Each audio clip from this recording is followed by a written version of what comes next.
Nagmumukmok at literal na lugi sa negosyo ang furniture shop owner na si Evelyn Usi mula sa Barangay Santa Rita, Macabebe, Pampanga. Aminado siyang tumumal ang kanilang negosyo dahil sa pandemya. Ngunit mas humina ang bentahan dahil sa tubig na nakapalibot sa kanilang furniture shop. Wala na raw kasing nagtatangkang mamili pa sa kanilang lugar dahil sa baha. Perwisyo. Umihingi lang kami sa mga kapatid namin sa abroad, kaya kami nakakaraos. Ilang araw na rin umanong babad sa baha ang paa ni Mang Cipriano. Kung hindi naman umano siya lalabas ng bahay ay wala naman silang kakainin.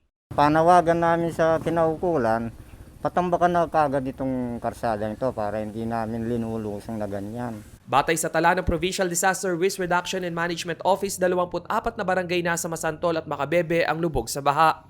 Sinabayan pa ito ng high tide na lalong nagpataas ng tubig sa lugar. Noong 2018, sinmulan na ng Department of Public Works and Highways ang 6.15 billion peso flood mitigation project sa mga low-lying areas ng Pampanga. Kabilang na riyan ang mga bayan ng Minalin, Santo Tomas, Masantol at Macabebe.